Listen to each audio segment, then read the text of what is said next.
Another nigga, Autumn, take hood nigga. Autumn, that basically the whole pluggnb is hood niggas going to SoundCloud or going to underground. All right, y'all see me. Listen, I'm in this little corner of the screen, but it don't matter. I'm gonna clip it up for TikTok. Suit, tie, looking fly, soldi man, he's going live. And I'm here with a very important figure in the underground. Not to be slept on, not to be misrecognized like these other rappers. Nah, he's different. He's different. He's here. It's him. Introduce yourself. Hi, what's up? My name Yami. I go by a lot of shit. Used to go by Lil Oni. Used to go by Young Super J, a lot of shit. But you know, it's me, Yami. For sure. A man of many names has lots of stories to tell. I got my questions. Let's get right into it. So, how'd you start making music and why'd you do it? I started making music. I'm not gonna lie. I started making music. It started in, I say like ninth grade year. I had a friend named Demarian. And niggas started rapping, and I seen this shit. I was like, yo, I could do this shit, like no cap. And then that got me into like a whole bunch of other shit. Like I'm not saying mediocre, but fucking XX is a big shit, and fucking ski match and shit like that. But what a lot of people don't know is my mom, before even any of this shit, my mom was a reggae singer. So that's like probably the reason why I've been around music my whole entire fucking life. So might as well fuck that shit. And then another reason why, like in one of my old songs, I said started rapping. I was mad because I could afford shit. That was another shit too. I guess I just started rapping because I thought it was cool too.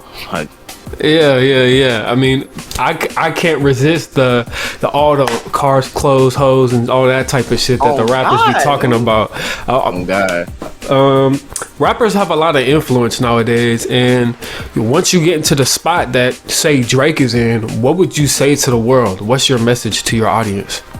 My message to the audience is fuck what anybody say. I ain't gonna lie. Like, it sounds like this is so like a lot of people say that shit, but like I really mean that shit. Do what the fuck you want to do, because if you keep on trying to do something that you like trying to please people, you just gonna sit there and like put a tax on yourself, nigga. Like I always said if I blew up right now and did shit, I would shock the world, because I do it. Like I said, I'm like that nigga. Like canceling, I don't believe that shit's true, because you can't cancel somebody who don't give a fuck. That's the thing. You give a fuck if you get canceled. I ain't gonna lie, that shit's stupid as fuck. But me, I'll just say be yourself. Don't let nobody take you from you, and do whatever the fuck you want to do. Hell yeah. Powerful message right there. Real powerful message. Especially if your work ethic is up there. You know, if you like, you cannot give a fuck about what people say. A part of being an artist is having callous skin, you know, and people get on TikTok, they get on the big stage, and they start fretting and folding. How do you feel about the underground's relationship to TikTok? First of all, I'm gonna put this right now. If you're not fucking 14 and you don't rap on BandLab, Underground, you're clipped. I ain't gonna lie to you, it's hard as fuck. You're clipped. I've been rapping for at least probably 6 years now on the Underground. I've been through the screamo rap, the trap metal. By what I mean by that, by Kamida, I'm about to say, I'm butcher his name, fucking Kamida, fucking who else? I keep on forgetting these niggas' names, but 83 Hades, fucking all them niggas. I was listening to NASCAR Aloe before NASCAR Aloe started making screamo, back when he was making fucking regular auto-tune fucking music. I've been through the hyperpop phase. I've been through the Tokyo Revenge phase. Everybody started wanting to rap like him. I've been, like I said, I'm linked in with a lot of niggas. Like, a lot of people don't like is in the underground group NLM. A lot of people don't like them because, you know, they're really bad people. They say they're bad people, but I promise you they're not. They're like really good people.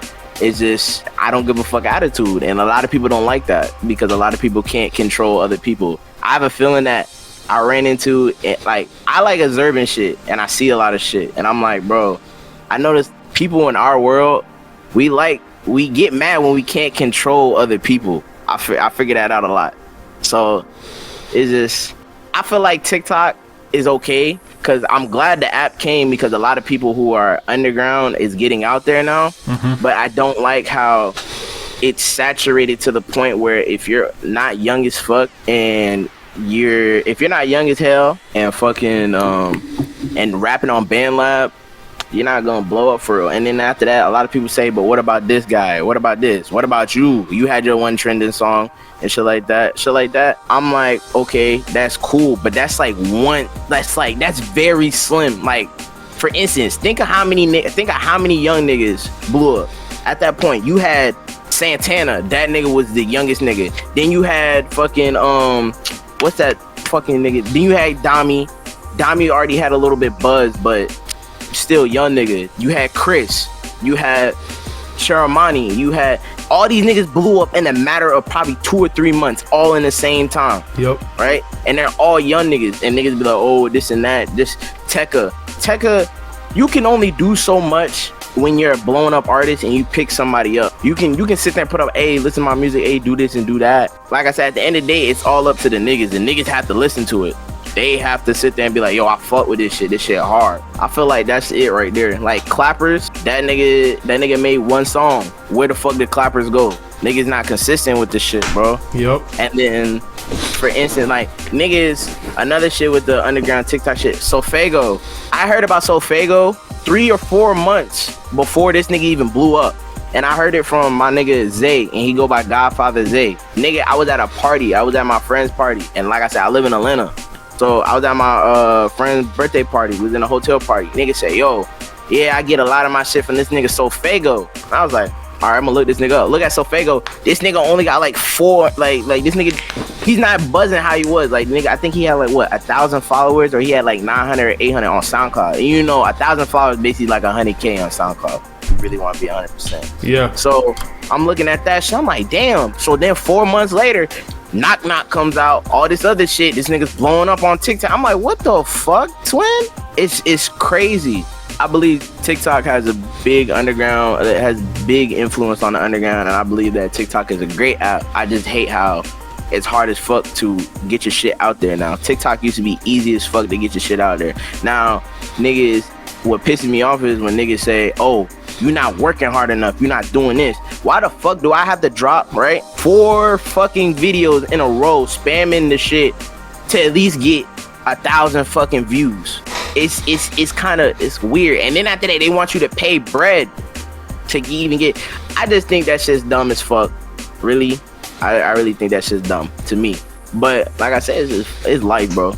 Yeah, for sure. I've really tried putting in the work on like and trying to figure out what it's like to work through the algorithm. Like you making them clip channels and then trying to get those up. And they be doing the little Gumball Darwin episodes where they have like Subway Surfers underneath. Yeah. The whole Andrew Tate method of having people clip up your content, and that's like super hard. Like it's actually, it's not hard. It's just tedious as fuck. Yeah. It's tedious as fuck. Tedious as hell. And I'm like, bro, how am I supposed to have time for making music if all I'm doing is promoting? So I cannot work on my craft. And then like I said, it's hard for smaller niggas to blow up because niggas don't have what do they call it, a media team or some shit like that. Yeah, niggas don't have niggas, let's put it in typical, niggas don't have niggas on they dick 24/7 to fucking help them like that. Yeah. So it's like I said, I understand what you mean by that. Like niggas say, and then you wanna know some crazy shit?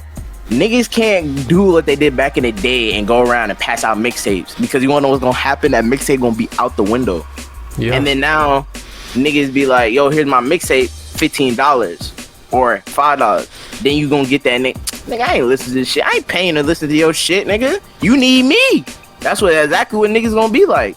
And this is the thing that I noticed. Whenever you're trying to make a team of people to get together, is everybody wants to be the star. Everybody wants to be the star, so they won't have to, they don't know what it's like to compromise. Like, you know what, maybe for this month I can set aside some time to help be a producer instead of trying to be the artist and getting all the clout, you know. And there's a lot of stuff attached to that, because what it's, to me, and this is what really separates artists these days is their motivations.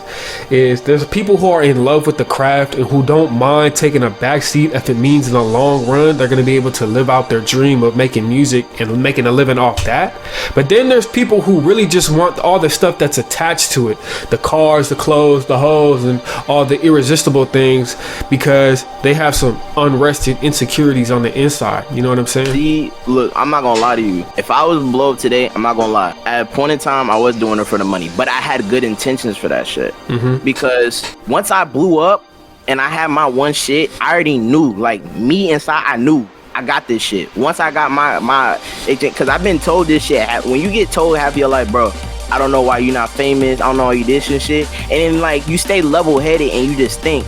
But I know once I blow up, I'm done. Like, I'm in the bag. Like, I can sit there and continue to make shit like work. I can make crafts after that shit. So my main goal is to put the niggas on around me.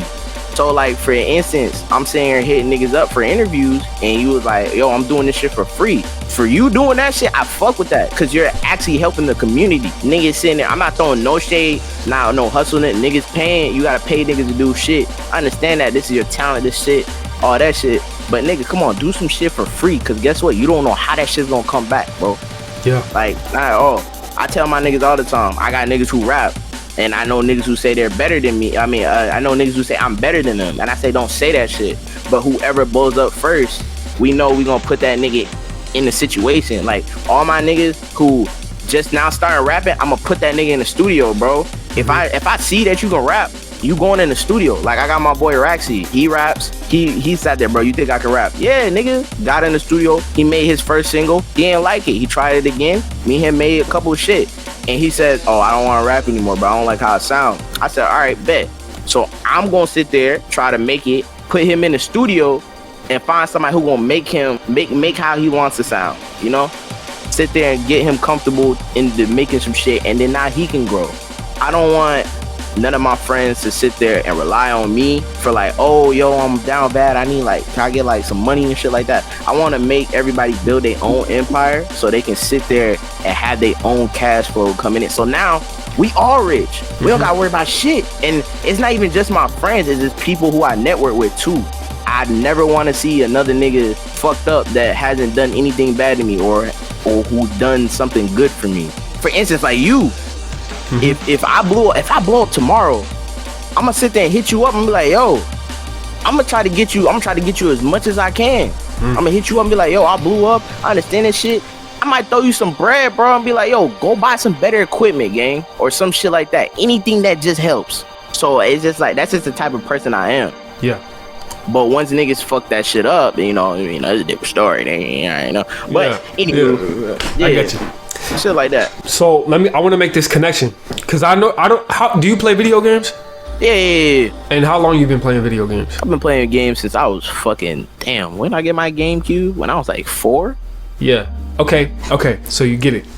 I feel like back then, like, to me, video games are like an art form. They're a story being told that's interactive, and there's so many things. Like, to me, music, it's right here with video games, right? Because there's so many ways you can integrate all types of art form into a video game. And when you do it right, it's literally timeless, memorable, and you will play that game no matter what year it is. You know, I still go back. I have an emulator on my computer so I can play Twilight Princess and shit like that, right? So coming back to music, you can see the motivations. Like, nowadays, everything got a battle pass, free to play, trying to suck you in and take your time up. And it's no longer just about making an art form. It's about making money, monetary gain, and you can see the methods change. And it's the same thing with artists. I really fuck with J. Cole. Most of my family, like, that's where we're from. That's from my city, right? I moved, but that's where most of my family is. Now, seeing him come up and being able to access his mixtapes, Friday Night Lights, and all his earlier albums and stuff, he has something to prove there. But later on, as he got older, it feels like he lost something. And when he dropped Middle Child, I mean, it was fire, but you could see that he was trying to appeal to a different audience, and it was the quality of his product was suffering because of that. And I feel like a lot of that is going on in the underground because of people's motivations. Like, they really are attached to the numbers, and you can see that with the types of products like they release, the type of songs they release. I got my niggas, they be like, yo, delete that song, bro. Like, it don't got that many numbers. I'm like, bro, I'm not deleting shit, because I know there's niggas who want to listen to that shit. Like, I got a couple of songs, like my last EP I just dropped, My Crazy Life. That shit only got 200 shit, like 200 fucking plays on most of the songs, which is fucking good from somebody who's small as me. I got other songs, like, I got one of my songs that got 14.3K. I got another song that got 6. I got another song that got 12. Like, I got songs that's in triple digit, and they like, why the fuck you don't just keep all the other one, delete all the other one, and keep those up? I'm like, no, because I got people who listen to that shit, bro. My niggas was like, go out in the city, Atlanta. I'm not gonna lie to you, and this is for real. I'm not trying to jack nobody's shit, but the Atlantic music scene is weird, and everybody says Atlanta is a perfect place to blow up. No, the fuck it's not, because this is the slimiest fucking city ever. I swear to God, niggas will do whatever they want to do to get what the fuck they want. I see it and I peep it. Niggas say, yo, go do shows. You gonna get more clout. That's true. But am I gonna get loyal fans, or I'm just gonna get niggas who's trying to bite the wave because I'm hot right now? Or I'd rather sit at my crib, make music, drop music, and have multiple people find me out on the internet, so I know it's real. So I know, like, it's real, and I actually start seeing, like, okay, I just dropped a song. This got 2,000 plays. Okay, let me drop another one. Oh, we doing 2,000 consecutive? So now I got consecutive fans who actually fuck with me for real. I just started monetizing some of my music. I don't make shit off of that, bro. I really don't.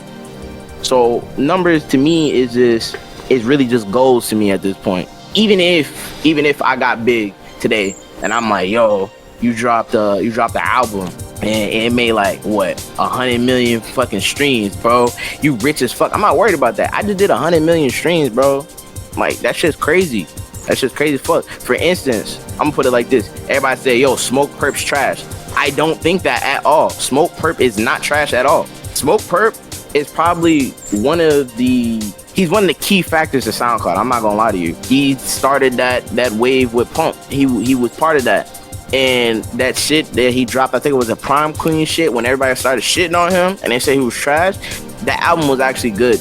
I'm not gonna lie, it was actually good. I like different shit. I fuck with that shit. But I feel like it's one of those things where it's like, you know, the fuck Russ trend, fuck Russ. But that shit, I believe it was like one of them shits. Now that man's career is ruined just because he did a freestyle and it was shit.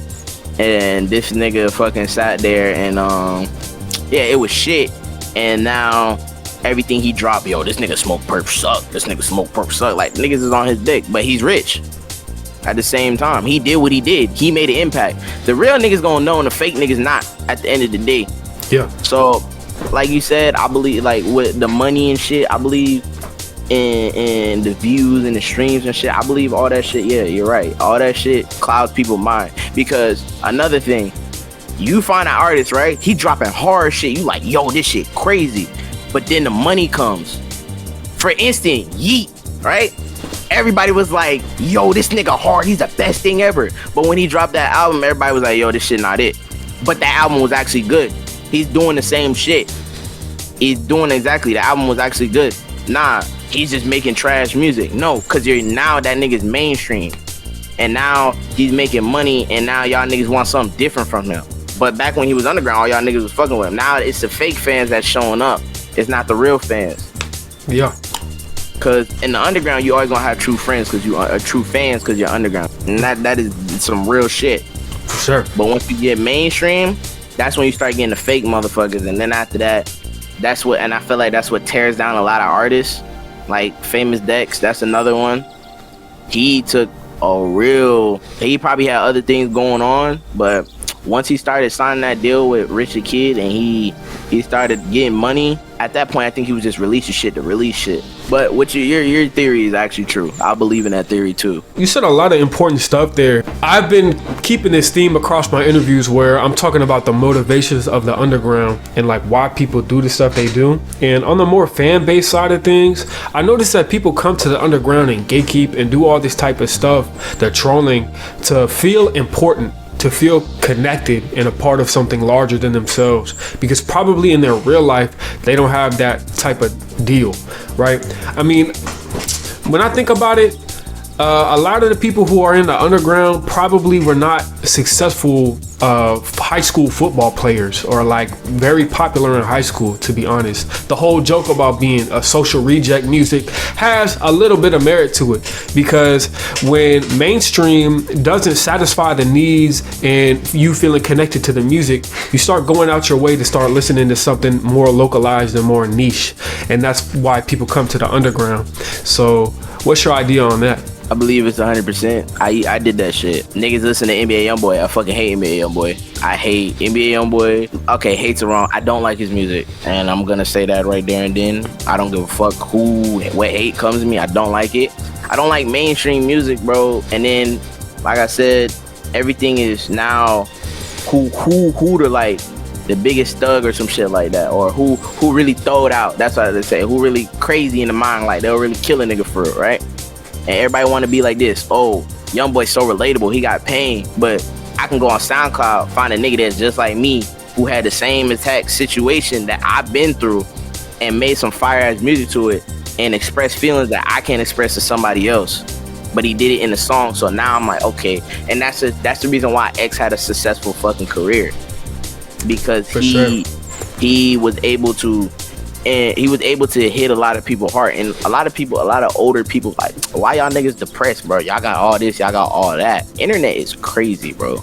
Like, internet and you sitting there not knowing what to do, because a lot of people don't go outside. I'm gonna be 100%. A lot of people don't go outside. The only time people go outside is when they going to hang out, or they're going to like, no nigga really goes outside no more, just walks around and be like, yo, damn, that's crazy. Because the day that niggas do that shit, you see some crazy ass shit, and you experience a lot of crazy ass shit. They don't understand that. Back to the thing I'm talking about, older people don't understand about kids being depressed. You get depressed like easy. I was depressed for 2 or 4 years just off of girl problems. And the two people I listened to was I was listening to Lil Uzi. I remember I used to get on the bus all the time, and I was listening to XO Tour like 24/7. On and on and on, like every single day every single morning when I got on the bus. I was listening to Killval. I was listening to Poor Stacy. I was into a lot of.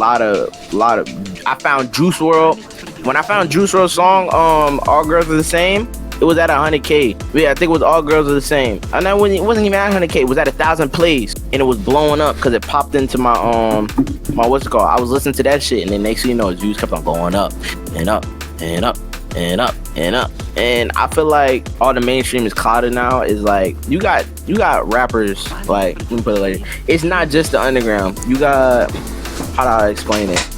There's different types of underground. You got niggas who rap about, like, you got the little babies, and you got like niggas, the little baby niggas, and you got the screamo niggas. You got all different types of genres of niggas. Mm-hmm. If you really want to be 100%, underground music is probably the realest you can get to, like, finding how you feel. Even if the nigga got 40 plays, even if the nigga got 2 plays, it's hard to explain it, because I'm trying to explain it the easier way, but it's just something you have to experience. It's crazy how a lot of niggas don't have SoundCloud, but when a nigga get on SoundCloud, they're like, bro, I found this fire ass song. Like, nigga, I listen to niggas who don't even speak English sometimes. Facts. And I'm like, bro, this shit's lit. Yeah, I believe that emotion, and like you figuring out shit and like having a feel. The underground is definitely the place where you want to go, and everybody trying to sit there and be, boy, what I don't like is, I don't like how niggas try to force themselves to be depressed just to fit in, and that's just not good at all, because now you're trying to be somebody who you're not. And when, for instance, I used to make depressing music all the time. I used to make heartbreak music 24/7, but then I was like, damn, I can't make heartbreak music anymore, because I'm not that type of nigga no more. I'm not really that sad anymore. I've been fucked over like hella times by females and shit, but I'm not that depressed anymore. I don't give a fuck anymore. Like, that's just not me. Now when you sitting there trying to be somebody you are, you're forcing yourself to be something you're not. and now your music's gonna end up flopping. Your music's not gonna sound the same. It's not gonna hit the same. Shit like that. It's just like me in school. I was always that nigga who was like, hey, bro. No, I was always that nigga that nobody knew, or that I knew nobody, but everybody knew me, just because of the nigga I was and the shit that I did in school. Like, everybody knew me. Oh, that's what's her face best friend? How the fuck? Oh yeah, bro. I just seen your new album that just got posted. Who the fuck are you? Oh yeah, bro. That shit's hard, bro. I seen what the fuck you did. Some nigga airdropped me your music in class. Nigga, what? Yeah, bro. I've been following you for a minute. What? Nigga, who is these niggas, bro? And I had like, and then the crazy thing is, I knew it was crazy when I had like real hood niggas fucking with my music. And I wasn't making hood nigga music. I was making like different type of like, I was making alternate music. And I had like real hood, like niggas, lean cups, sagging, shit like that. Listen to my music, daff me up saying, bro, you hard, twin. Like, all right, shit. I guess I got a thing for this music shit. Then let's see what the fuck gonna happen. I want to roll it back a bit. Earlier, like the last question, we were talking about how, you know, the mobility and the power of TikTok and stuff like that. And I still have a lot of rap friends who like don't realize the power of the internet. So most of the time, so in Virginia, there's Maryland, like Baltimore, and then I know Richmond. I've been to Virginia like 20 times, bro. Right? And I'm gonna be honest, like there's some tough music, like it's hard, but they're not really clued into internet music at all. Like, and when you try and network with people in real life, it almost seems antiquated and outdated. You know, they want to do stuff like the way people been doing it 10 years ago. And the market has changed. And I'm trying to word this into a question, but I feel like the space that we're in is almost... It's different from what the fuck they're in. Yeah, it's completely separate. It's like its own dimension, you know? How do you feel about that? And how can people start to make that internet stuff turn to real life? When I was explaining to you, when I told you how hood niggas was coming to me and they were like, yo, this shit's hard. Yeah. That was two different atmospheres. These niggas rapping about kicking in doughs and shit, and I'm rapping about... I'm rapping about emo bitches breaking my heart and shit. It's either two things that can happen. It's either you can leave it alone and just be like, oh, all right, bro, we stay in our same lane and just leave that shit alone. Or what you can do is you can sit there and invite that nigga and be like, yo, come try to hop on this shit, bro. Try to hop on this shit or try to do this shit. Come on, bro. Let's promote a TikTok or some shit, bro. Watch this shit. I'm gonna show you some shit. A lot of people don't talk to other people because they're scared, or they don't want to be taken out of their environment and put into a new environment and have to readapt. A lot of people don't like doing that. And that's sad as fuck, because now you're sitting there taking a lot of shit away from you. It never hurts to fucking try. It never does. Who knew? Like me, the niggas who I grew up listening to, Eminem, Hopsin, who else? Eminem, Hopsin, Papa Roach, System of a Down, Pierce the Veil. Just me listening to a lot of other shit. And who would know me? I would fucking... Nah, I wasn't listening to Pierce the Veil back then. When I was listening to Eminem mostly, and I was basically listening to a lot of niggas that talked about killing and shit like that. I never thought I would ever hop into on a mic and rap about fucking going buying designer or like buying, like, not like real, like, okay, I'm gonna explain you. There's a difference between designer, and a lot of niggas don't understand this shit. You got the street nigga designer. Oh yeah, bro, I'm gonna go cop some Gucci, some Dior, some basically the regular shit. Gucci, Dior, Louis Vuitton, Ferragamo. Nobody wears MCM no more. This shit like that, right? Yeah. Then you got the underground niggas. What we Mason, you got fucking Mason Miharas and shit like that. You got shit like this, Bait, Prada, shit like that.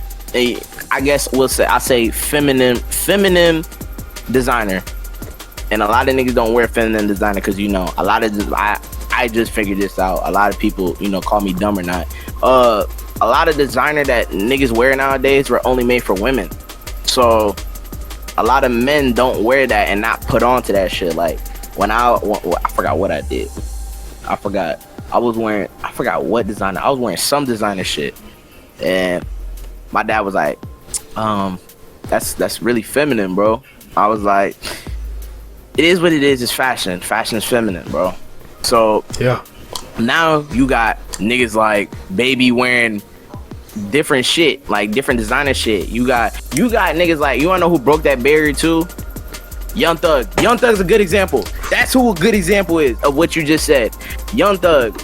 If you listen to Young Thug old music, who would ever think Young Thug would make a fucking rock album? For sure. Who would ever think Young Thug did that shit? I feel like what you need to do is you need to tell that person, hey bro, you need to encourage that person and make that person feel comfortable to come in your zone and be like, yo, like, try this shit, bro. And if they don't want to try it, or if they do try it and they don't like it, don't bother that person, because now you're gonna sever something. Just sit there and invite them, make them comfortable. They can do over that, and then you don't have to make everything public. I ain't gonna lie to you. If y'all make a song together and the shit's fire in your ears, and he's like, bro, I don't want this shit to get out, I want to practice more, then do that shit. Don't sit there and be like, yo, no, this is a hit, I'm gonna drop this shit right now. I got some songs with that with my boy Raxy. My boy Raxy only listen, he from New York, he listen to drill music and shit. I just put him on to the underground for real. He's just now listening to all that shit. You take a nigga that's in the streets and you turn that nigga into some SoundCloud music. Now that nigga, and another good example, upcoming Glock 40 Spaz, nigga from Atlanta, hood shit, random hood shit. You listen to Glock 40 Spaz, niggas in pluggnb now. Another nigga, Autumn, take hood nigga, Autumn, that basically the whole pluggnb is hood niggas going to SoundCloud or going to underground music. That's a whole, I feel like that's basically the example of plug. Yeah. And you like niggas doing old shit and trying to do shit like that. That's basically what plug is. So yeah, I guess that's how you supposed to do it, bro. Cause that's the only way I can say. You sit there and try to invite that person over and be like, yo, this is how I do things. Let's try it my way. And if they're stubborn and they don't want to do it, you tried your best. You tried helping them and you tried doing what you needed to do. Yeah, it's definitely true. Definitely true. I feel like people overlook. There was this phase around like 2012, 2011, 2013, where a lot of the gates were open for internet music. Like Lil B and Young Thug, I feel like they really pushed it, especially Lil B and Lil Wayne to a certain extent as well. Don't forget Chief Keef. Yeah, big time. Chief Keef. And like, people don't give them their flowers enough, because without them, we really wouldn't. I don't think SoundCloud would be a successful platform without them. I don't think so either. I don't think so at all. SoundCloud wouldn't be shit without them. And you gotta give respects to, you know, Mr. Number 3. You gotta give respects to Chance the Rapper. Oh yeah, he's one of them too. But yeah, bro, Chief Keef made it. He's another one who made it okay for hood niggas to do weird shit. Chief Keef, Young Thug, Lil B. Yeah, he basically made it okay for hood niggas to do weird shit. Like that, they definitely are one of the platform, and they get hate for it, and that's a crazy shit. Cause all the old head niggas like, yo, this shit's trash. But it's just like you said, it's another form of art. It can't be what's another man's trash is another man's treasure. Just think of it like that. Gotcha. I don't know if I said that right. I got you. Yeah, I mean, that's exactly how you say it. Yeah, I mean, and it's really, sometimes it's painful to hear some shit. Like, some people think SoundCloud is dead when it's really not. I really think within the next 2 years, SoundCloud's probably going to be better than Spotify. Yeah, I think it's going to be bigger than what it was in 2016. It's either that or Spotify is going to become the new SoundCloud. Those are my two theories. Because second theory, I believe in the second theory. Matter of fact, I take that back. I believe in the second theory because I kind of been shooting over to Spotify too a little bit. SoundCloud is getting oversaturated like fuck, and I'm not gonna lie. Like I said, I've been in SoundCloud for fucking 6 years, bro. And a lot of niggas be like, damn, 6 years. When I talk to a lot of niggas on underground, I've been into one collective out of all the undergrounds. Like I said, I've been invited to NLM before, all that shit, but it's just oversaturated, bro. Like fuck, like crazy. Now you have too many niggas doing the same shit over and over again. There's no difference, and all the niggas who are different gets like overrun by the saturated shit. So now when you try to find something new, you just find the same shit, but probably trash. Yep. So it's weird. Yeah. And then, like I said, it goes back to the same shit where you're like, niggas is trying to make money, or niggas is trying to, you know, do type of shit. But there is some people out there who's doing it just because they like to make music. Let's get more introspective. Let's talk about you. And, you know, you've been in the game for a while. You've seen the SoundCloud changes and all that type of stuff. Once you get into the position of, say, somebody like Drake, you know, you get big and you're able to make a living off your music and stuff like that, and you have a larger platform. What's your message to your audience? My message to my audience is like, nigga, you see, I made it. Like, nigga, like I said, in the beginning, dude, once I sat there and get there at Drake, or like say I'm getting a Grammy like Drake, nigga, my speeches would be like, nigga, I made it. I did what the fuck I needed to do. Y'all niggas can do the same exact shit. Patience is key, bro. I'm not gonna lie, patience is fucking key whatsoever. Niggas keep on saying, as much as I hate to fucking believe in that shit, it is true. Patience is key, bro. Because I have gotten songs that have came up. I got friends that have came up. I got connections. Patience is key. Build your connections and take not every opportunity is a good opportunity. That's a big one. Okay. Can you expound on that? Huh? Can you expound on that? Like, why isn't every opportunity a great opportunity? So, for instance, every opportunity not a great opportunity because you can sit there. I got multiple offers from multiple people who sit there, hey, yo, join my collective. All right, I'm gonna join your collective, but now, okay, not every opportunity is a good opportunity. The collective, for instance, the collective I was in, everybody was good. Everybody was good. We had a nice fucking team, all that shit, right? A good standing. We had an opportunity. I had an opportunity to invite somebody who was good into our collective. I ended up inviting that person into our collective because I was like, yo, this is a good ass opportunity, bro. This nigga he got everything that we need. He can do it. And the nigga's successful on SoundCloud right now, but he ended up, in order for him to get to that point, he had to destroy a lot of things. And I invited him into the collective, and now my collective is in shambles and my collective is gone. So it can be plenty of time, hey, let's do a revamp. It's not the same. It went from us being up at 12 o'clock in the morning making music, oh yo, I'm finna send this shit back, send this, to the fucking SoundCloud server being dead as fuck. Nobody knows nobody, and then everybody split off and did their own shit. So what I mean by not all opportunities are good, even though, and then for another example, if some nigga hit me up and was like, yo, I got a deal for you, 100K right now, but you got to make that money back for me in 3 years. I mean, not in 3 years, a year. It's a year deal, and I get 100K, and I got to make that 100K back. That's not a good deal. For instance, 360 deals. That shit's not good. Don't take that shit. Stay independent, bro. As much money as you want, as much shit as you want, I believe staying independent is good. And when you have enough money on your own, where you can be like, yo, if I don't work for 4 years, I'll be good. Or I don't work for 5 years, I'll be good. Sign that deal, or don't sign, or sign that deal unless it's high enough, you know, it's good enough for you, paid enough for you.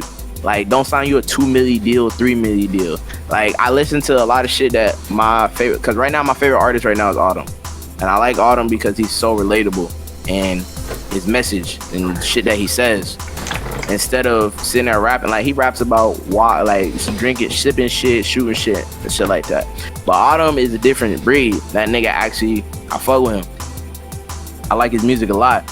Another person who I liked a lot was Snot. I liked how he was different, and I liked how the deep and raspy voice and shit, he could turn a song from being depressed and monotone to a song being lit. He knew how to use his voice, and he had know how to use his energy at the same time, and I fucked with that.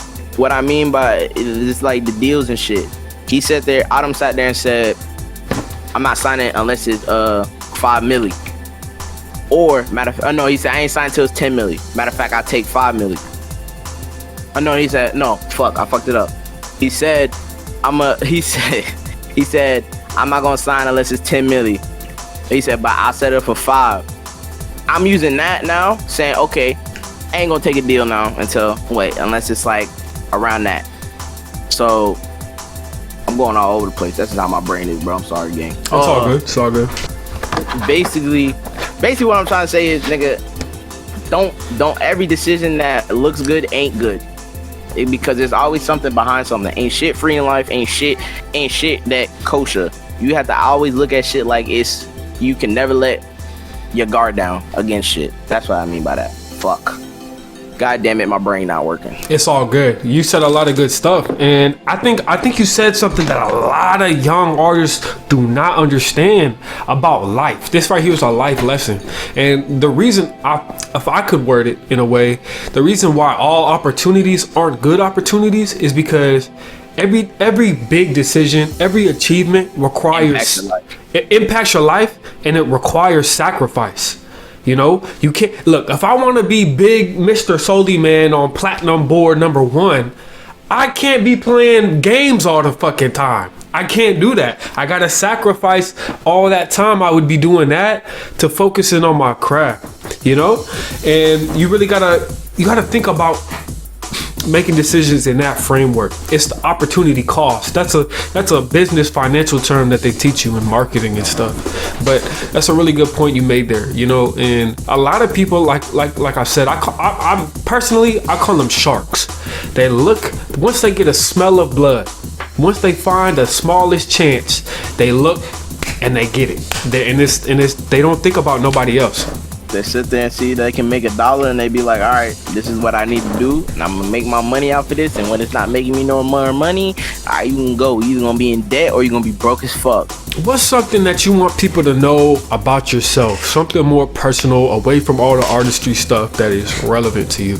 A lot of people don't know this. I'm from the north. I'm really a northerner. I'm from Massachusetts.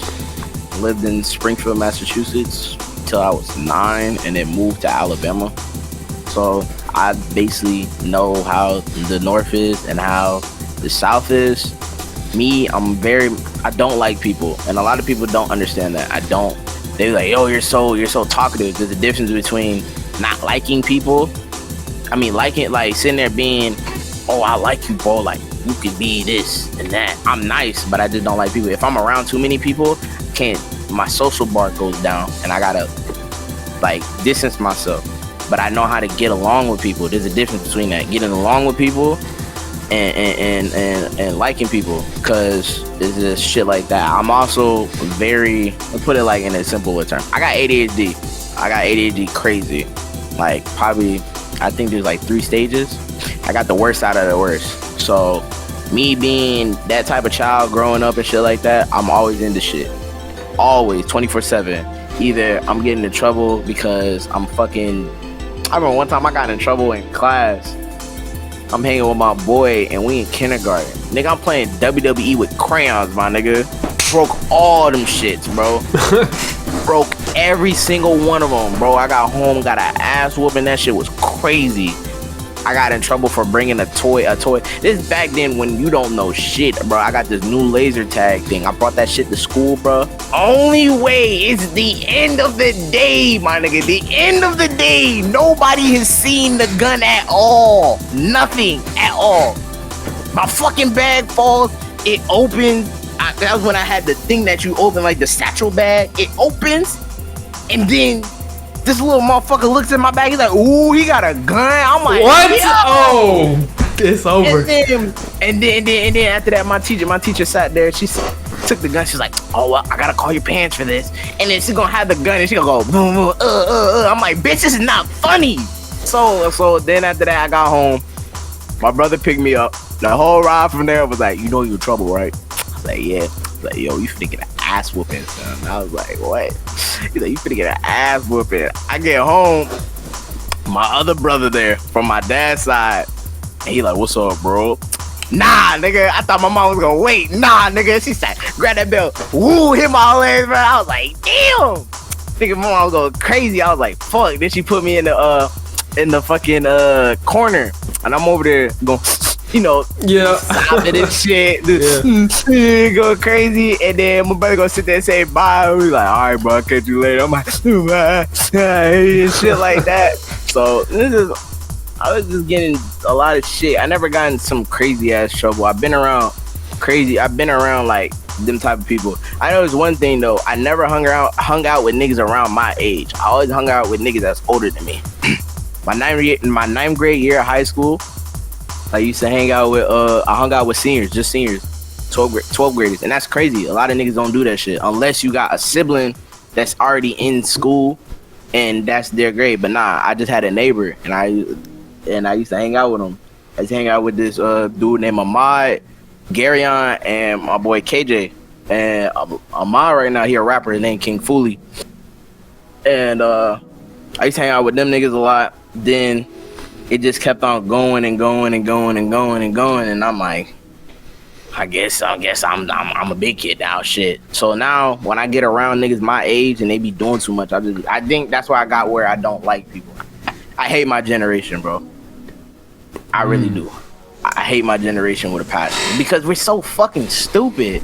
Like, I understand I'm not book smart, but like just in general we're fucking stupid.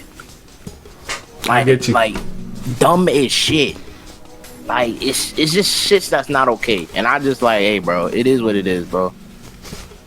So that shit, what else? Fucking what else? Oh yeah, I don't watch TV whatsoever. TV's lame as fuck. I'm not gonna lie to you. TV's dog shit. Anything that comes on the channel, don't ask me if I watch it. Jeffrey Dahmer, no. I figure that shit out by when I do my YouTube surfing at night. When Jeffrey Dahmer came up, I was like, oh, you see that? Nah, nigga. Like, the fuck? I've been knew everything about this nigga, bro. I already knew that shit. I don't watch that shit. I watch anime. Big ass anime. I'm not a weeb. I'm a hype weeb. There's two different things. A weeb is a nigga who, you know, don't do shit and just like, I love you, Asma. I need you in my life. Yeah. Like, that type of nigga, right? Alright. Nah, I'm just a nigga who like anime and ready to fucking blick a nigga over some type of shit, bro. Alright. Yeah, bro. Like, that's just me. I like anime. I probably watched, but there was a point in time where I think it was like 10th grade year. I watched like almost 40 series. 10th grade summer, I watched 40 series. I just stayed in the bed, day in and day out, binge watching anime. And you know, anime is like 12 episodes. So I'm going straight through them. I watched High School DxD, the whole, like all 3 seasons. And not all 3, I think it was only 2 out. 2 or 3, one of those. And I watched all them shits in basically one day. For instance, I think it was last summer, I started watching One Piece. In a matter of 3 days, I got the episode like 600 and something. Damn. Yeah, I love anime, bro. It's better than real TV, bro. I promise you that. I'm better than real TV. It's better than real TV. I'm in the cars a lot. A lot of people don't understand that shit. I say it a lot in my raps, but I'm into cars. I have a Civic. And probably even if I do, my net worth is 100 million, you will still see me whipping a 1999 Honda Civic, being a fucking millionaire. Yes, I'm still gonna whip that. If I had 100K to spend, I'm going to spend it on an NSX. Why the fuck not? No, not the new shit. I'm buying the 90s type of shit. If it's nice to have a Hellcat, you know, just some new shit, but most of my money is gonna go towards a car, bro. Towards old cars, bro. Gotcha. All that type of shit, bro. Yeah. So you've been rapping for a while, and how would you say, this question is kind of corny, but I feel the need to ask it. How would you say the pandemic affected like your worldview and your relationship to your artistry? I just got goofy as hell, bro. I got real goofy, bro. Like, I got really goofy because just seeing all the memes, bro. And back then, when the pandemic first started, I wasn't rapping in auto-tune. I wasn't using none of that shit. I was rapping like, cause I always had that goofy shit in me because I used to be a meme rapper before anything. Because Ugly God was my fit, bro. Ugly God is probably still, if Ugly God was a comeback today, I swear to God and say, yo, I got a concert, and it's like what, only 50 people bought that shit. Out of all them 50 people, I'm the loudest nigga yelling, bro. Fuck with Ugly God. But yeah, it just made me goofy as fuck, bro. I got like hella fucking songs. I made a song called fucking Corona. It really didn't affect me as crazy. I don't think I had any family members that died from it, for real. So thank God. RIP to all the people that did. But yeah, it just made me mad goofy, bro. Like, it made me goofy. I guess I can say it kind of did change me a little bit because I started listening to autotune music a lot. And as you see now, all I do is autotune. I really don't do meme rap no more. This is the part of the interview where if you want to say anything, any special shout outs, any special thanks, now's the time to do so. I just want to say, kids, if you're looking at this man right here, he's probably he's gonna be big. He's gonna be really big. Also, make sure all you niggas cop a body pillow. And make sure you get your favorite waifu on it. Plus, if you see me and if I do blow up, just say hi to me, bro. And yeah, bro. Also, DM me too, bro. If you think my music fire or shit like that, DM me, bro. No matter what, I could probably have 1 million fucking followers, bro. I'll still fucking DM you, bro. I don't know how niggas. I guess that shit's kind of hard for niggas. I guess, but I don't understand how. But yeah. It's your boy Yami. I just want to I fucked up shouting niggas out, but I just want to thank Chef Too Filthy, thank Real World. I just want to thank SRT Samo, that's my boy right there. I just want to thank BJ Global, want to thank TG Global, fuck. And then I want to thank I want to thank my nigga NLM, them my niggas, bro, them my shooters for real. And Toyota, give me a goddamn Supra. Yeah, how about that? All right, listen. That Toyota sponsorship coming up real quick.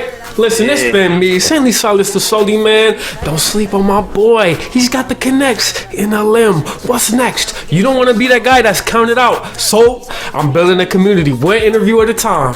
Tune in, tap in, like, comment, subscribe. It's been the Soldi man, and I'm out. Fuck around, I got my check